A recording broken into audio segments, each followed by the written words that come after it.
दिव्या ने अधखुली आंखों से दीवार पर लगी घड़ी की ओर देखा जो 8 बज गए हैं दिखा रही थी। उसने फिर से आंखें बंद करके जैसे ही करवट ली सामने मस्त नींद में सो रहे पति को कुछ देर अपलक निहारने लगी। कल ब्याह कर इस घर में आई थी। बैंक में कार्यरत चंडीगढ़ निवासी दिव्या के लिए उनके करीबी रिश्तेदार दिल्ली में कार्यरत सॉफ्टवेयर इंजीनियर कबीर के लिए विवाह प्रस्ताव लेकर आए थे। दिव्या के पापा को घर परिवार सब बहुत पसंद आया और जल्दी ही सब कुछ तय कर 6 महीने बाद ब्याह तय हो गया। ब्याह के बाद उसे आसानी से दिल्ली में उसी बैंक की शाखा में तबादला भी मिल गया। इन 6 महीनों में अपने भावी पति से ज्यादा तो नहीं मिल पाई, बस फोन पर ही ज्यादा बात हुई। ससुराल में सास ससुर और एक छोटी नंद बुलबुल थी। तसी को भी ज्यादा नजदीक से जानने का अभी तक उसे मौका नहीं मिला था। सब कुछ उसके लिए नया था। 2 दिन के विवाह समारोह में पति कबीर से ज्यादा बात करने का समय ही नहीं मिला, लेकिन आंखों आंखों में दोनों ने ना जाने कितनी बात की। और ये पहली रात बातें करते करते पता ही नहीं चला कब थकावट ने नींद को भी न्योता दे दिया। कमरे की बाहर की आवाजें बता रही थी कि परिवार के लोग उठ गए हैं। सोचते सोचते आधा घंटा और बीत गया। दिव्या को लगा उठ जाना चाहिए। नींद तो अब आने से रही, वैसे भी जब शरीर में बहुत थकावट हो तो तब भी नींद जल्दी से नहीं आती। वैसे उसकी सासू माँ ने सोने से पहले कहा था, बेटा जल्दी उठने की कोई जरूरत नहीं, आराम से उठना, यहाँ टीवी सीरियल की तरह सुबह कोई पूजा वगैरह नहीं है। कहते ही दोनों सास बहू हंस पड़ी थी। दिव्या ने उठने के लिए अभी 2 ही कदम बढ़ाए थे कि बीच राह में उसे अपने बड़े बड़े 3 सूटकेस रास्ता घेरे मिले। उसने नजर घुमाकर कमरे का जायजा लिया। कमरा ज्यादा बड़ा नहीं था। एक बड़ी सी अलमारी और साथ ही बड़ा सा शीशा और नीचे सुविधाजनक सामान रखने की व्यवस्था, साथ में एक तरफ छोटा सा टेबल और कुर्सी पड़ी थी जिस पर कबीर का लैपटॉप पड़ा था। अक्षियों को सरका कर उसने बाथरूम तक अपने जाने का रास्ता बनाया। तौलिए के लिए कबीर की अलमारी खोली तो देखकर हैरान हुई, जो कि पहले से ही कपड़ों से ठसाठस भरी हुई थी।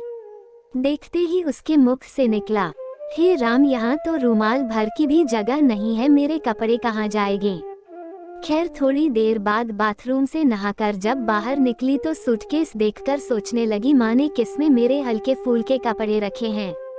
एक सूटकेस उठाकर बिस्तर पर रखा तो उसमें उसके ऑफिस के कपड़े, जूते वगैरह वगैरह। फिर हिम्मत कर दूसरा उठाते उठाते हाथ से ऐसा छूटा कि पैर के अंगूठे पर सीधा गिरा। पैर पूरा दर्द से भर गया और अंगूठे का मांस उतरते ही खून तेजी से बहने लगा। एक हल्की सी चीख को उसने अपने मुंह पर हाथ रखकर दबा लिया।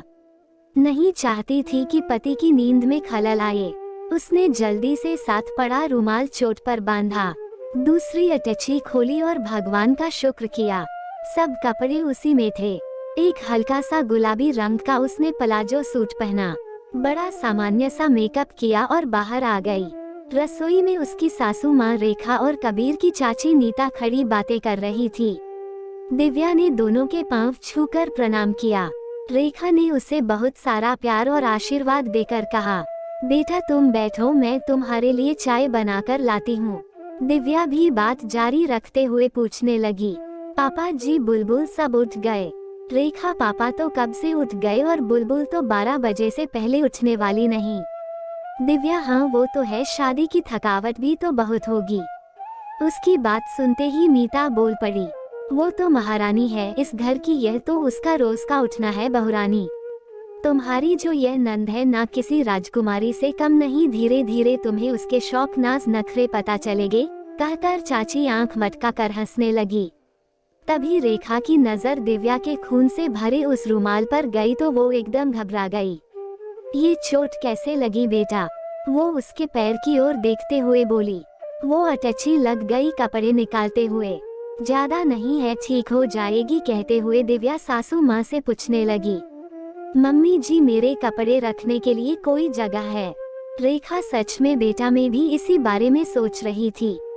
ऊपर छत पर हमारा गेस्ट रूम है, वहाँ दीवार की अलमारी में तो सीलन है, एक और पुरानी लकड़ी की अलमारी है, अगर तुम्हें पसंद आए तो वहीं फिलहाल रख लो।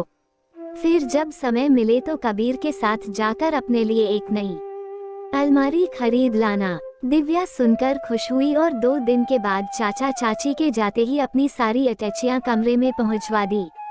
दिव्या ने जैसे ही वह पुरानी अलमारी देखी तो कुछ देर के लिए उसे देखती रही। गजब की उस पर चित्रकारी थी। दरवाजे पर छोटा सा दर्पण भी था। लगता था जैसे पीढ़ी दर पीढ़ी कोई याद की विरासत को धरोहर के रूप में संभाले हुए थी वह अलमारी। दिव्या ने बड़े करीने से उस खजाने रूपी अलमारी में अपने सब कपड़े अच्छे से लगा दिए। कुछ उसकी पोशाकें अभी पैकिंग में ही थी, उसने उन्हें वैसे का वैसे ही रख दिया। अलमारी में उसका सारा सामान बड़े सुसज्जित तरीके से जब लग गया तो जमी हुई अलमारी को देखकर वो स्वयं की मेहनत पर खुश होने लगी। रीति रिवाज रिश्तेदार घूमना फिरना जब निपट गया तो जीवन धीरे धीरे सामान्य धर्रे पर आने लगा। फिर एक दिन इतवार को दोपहर में दिव्या रसोई में सासू माँ का हाथ बंटवा रही थी तो बुलबुल रसोई में आकर खाना मांगने लगी। माँ ने कहा आधे घंटे में तैयार हो जाएगा। खाना तैयार होते ही रेखा बुलबुल को आवाजें देने लगी। जब कोई जवाब नहीं आया तो उन्होंने दिव्या से कहा जाकर देख बेटा कहाँ चली गई है। अभी तो भूख भूख कहकर चिल्ला रही थी। बुलबुल को सारे घर में ना पाकर दिव्या उसे देखने छत पर चली गई।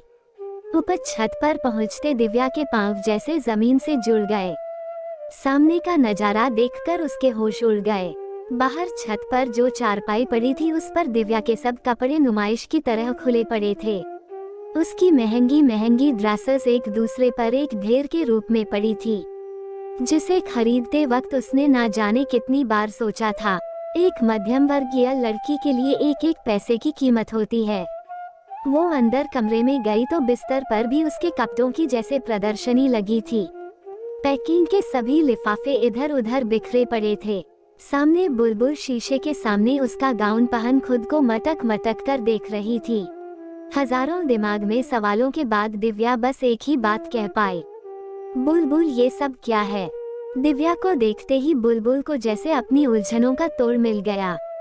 चेहरे पर प्रसन्नता के भाव लाते हुए बोली, अच्छा हुआ भाभी आप आ गई, मुझे तो कुछ समझ नहीं आ रहा कौन सी ड्रेस पर अपना मन टिकाओ, सभी एक से बढ़कर एक हैं। मेरी बहुत करीबी दोस्त की शादी है और एक नहीं 3 ड्रेसेस चाहिए।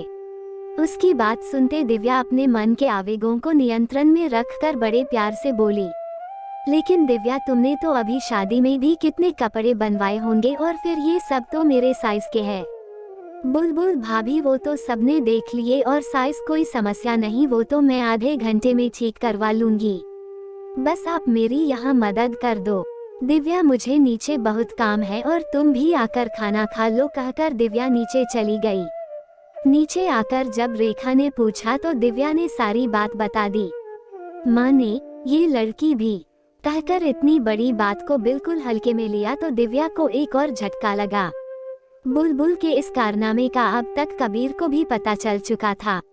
रात को पत्नी का फुला हुआ चेहरा देखकर कहने लगा, जाने दो, वो है ही ऐसी, अपनी खुशी के आगे कुछ नहीं देखती और ना ही किसी से समझौता करती है। कुछ अमीर घरों की लड़कियां उसकी दोस्त है, बस उन्हीं जैसा बनना देखना। जो भी है बस उसके लिए ये सब बहुत मामूली है। ऐसा नहीं है कि हम उसे कुछ कम पैसे देते हैं, पापा से खूब पैसे लेती रहती है। शुरू में माँ मना करती थी, जब देखा उस पर कोई असर नहीं तो माँ ने भी अपनी रवैया बदल लिया। पापा को ज्यादा उसके बारे में कुछ नहीं पता, मैं उसकी निजी कामों में ज्यादा दखलंदाजी नहीं करता, वैसे भी काफी जिद्दी और मुंह फट है। मेरी मानो तुम भी इन सब से दूर रहो, मैं नहीं चाहता कि उसके मन में तुम्हारे लिए सम्मान कम हो। वैसे भी पापा उसके लिए लड़का ढूंढ रहे हैं, उसका कॉलेज खत्म होने का बस इंतजार है। कबीर की बात का जवाब देते हुए दिव्या बोली, कबीर घरों परिवारों में बहनें नंद भाभी एक दूसरे के कपड़े पहन लेती है, कोई बड़ी बात नहीं है, लेकिन किसी की चीज को हाथ लगाने से पहले पूछ तो लेना चाहिए। शिष्टाचार नाम की भी कोई चीज होती है। सहेलियां भी एक दूसरे से जरूरत पड़ने पर कपड़े मांग लेती हैं, लेकिन इसे आदत बना लेना यह अच्छे घरों की बेटियों को शोभा नहीं देता। ऐसा मैं मानती हूँ कहकर गुस्से में कंबल तानकर सो गई। 2 साल के बाद बुलबुल की शादी एक छोटे शहर के रेस्तरां के मालिक नवीन से हो गई। परिवार में उसके पिता और एक छोटा भाई अभिमन्यु था जिसकी अभी अभी नौकरी लगी थी। माँ का काफी साल पहले स्वर्गवास हो चुका था। जाहिर था गृहिणी होने के नाते सारा घर बुलबुल के हवाले था। बुलबुल धूमधाम से ब्याह करके अपने घर चली गई। इन 2 सालों में दिव्या ने नंद के कई रूप देखे। अक्सर तारों पर सूखते कपड़े बताते थे कि यह लिबास बुलबुल का नहीं है। दिव्या को भी अपनी कई बार खोई हुई चीजें बुलबुल के कमरे से मिली। अब तो दिव्या के लिए भी अब यह आम हो गया था। बुलबुल अपनी नई जिंदगी में व्यस्त होने की वजह से मायके कमाती थी। वहाँ उसने अपनी कैसी छवि कायम की थी, कुछ ज्यादा दिव्या को नहीं पता लगा। पति का स्वभाव बहुत अच्छा था, इसलिए शिकायत करने की कभी उनसे उम्मीद नहीं थी। 4 साल के बाद बुलबुल के देवर की शादी जब तय हुई तो शॉपिंग करने के मकसद से 3-4 दिन के लिए मायके आई। दिव्या के साथ जाकर खूब खरीदारी की। हर मौके के लिए सुंदर सुंदर ड्रेसेस खरीदी। फिर शादी का दिन भी आया। जब बारात चलने की घड़ी आई तो सभी बुलबुल भाभी को पूछने लगे। नवीन ने व्या से कहा, भाभी जरा जाकर देखें बुलबुल अभी तक तैयार हुई या नहीं। दिव्या जब बुलबुल के कमरे में गई तो सजी धजी बुलबुल को देखकर मुस्कुराने लगी। लेकिन ये क्या, ये साड़ी तो बुलबुल ने खरीदी ही नहीं थी। तो फिर यह साड़ी किसकी है? अभी सोच ही रही थी कि बुलबुल ने पास आकर पूछा, कैसी लग रही हूँ भाभी और कैसी लगी यह साड़ी? दिव्या, लेकिन बुलबुल तुमने तो नीले रंग की साड़ी खरीदी थी, तो फिर यह हरे रंग की साड़ी? बुलबुल, भाभी यह साड़ी मेरी दोस्त नैना की है। जानती हो 35,000 की है, एकदम नई। वो मुझे अपने कपड़े दिखा रही थी तो मुझे ये साड़ी बहुत पसंद आई तो कहने लगी तुम्हें इतनी अच्छी लगी तो तुम पहन लो। दिव्या सोचने लगी, हे भगवान, ये तो अभी तक सुधरी नहीं। क्या सोच रही हो भाभी, बताओ ना कैसी लग रही हूँ? बुलबुल अपने पल्लू को लहराते हुए बोली। कुछ सोचकर दिव्या ने कहना शुरू किया, साड़ी तो बहुत सुंदर है और तुम उससे भी ज्यादा सुंदर लग रही हो। लेकिन मुझे ये सोचकर बुरा लग रहा है कि ये साड़ी तुम्हें किसी को देखने ही नहीं देगी। बुलबुल हैरान होकर बोली, क्या मतलब भाभी? मतलब ये बुलबुल, जब महिलाएं तुम्हारी तारीफ करेगी तो नैना क्या यह खिताब अपनी 35,000 वाली साड़ी को नहीं देगी? वो कीमत ही नहीं, उसके साथ जुड़ी कहानी भी सुनाएगी। ये साड़ी मैंने फलां शोरूम से खरीदी, ये साथ थे, बहुत विचार किया, फिर पति ने दिल दिखाया, वगैरह वगैरह। जब सबको पता चलेगा कि तुमने अपने देवर की शादी में मांगी हुई साड़ी पहनी तो लोग क्या सोचेंगे? ये साड़ी तुम्हारे रंग रूप खूबसूरती पर हावी हो जाएगी। अपनी कम कीमत की चीज में भी अथाह खुशी होती है और साथ में संभल संभल कर चलने खाने का भी खतरा नहीं होता। कहकर दिव्या हंस पड़ी। चल जल्दी से सामान समेट कर आजा, सब तेरा इंतजार कर रहे हैं। दिव्या तो चली गई, लेकिन बुलबुल के अंतरिम में कई सुरती के तार झंझना गई। थोड़ी देर में बुलबुल आई तो दिव्या की आंखें खुशी से चमक उठी। नवीन की पत्नी को देखकर बांझें खिल उठी। बुलबुल अपने पति की मेहनत की कमाई का लिबास ओढ़कर आई थी, वहीं नीले रंग की साड़ी प्रसन्नता उसकी आंखों में ही नहीं बल्कि पूरे जिस्म पर छाई थी। दिव्या के पास आकर बोली, थैंक यू भाभी, मुझे इतनी भारी गलती करने से रोकने के लिए। आपका एक एक शब्द ने आज मुझे अंदर से जगाया है। आज तक मैं क्षणिक खुशी के लिए अपने आप को गिराती आई। दूसरा उसे किस मन भाव से दे रहा है, इस बारे में मेरी लालसा ने कभी विचार ही नहीं किया। ये सिर्फ मेरी तृष्णा थी और कुछ नहीं, जो कि अब हमेशा के लिए विदा हो गई। मजा तो अपनी खरीदी वस्तुओं में ही ज्यादा है। यह मैं अंदर से महसूस कर रही हूँ आज। देखो तो नवीन कैसे अपलक मेरी ओर ही देखे जा रहा है, शायद यही वो भी चाहता था। कहकर बुलबुल दिव्या के गले लग गई और दोनों नंद भाभी मस्त होकर नाचने लगी।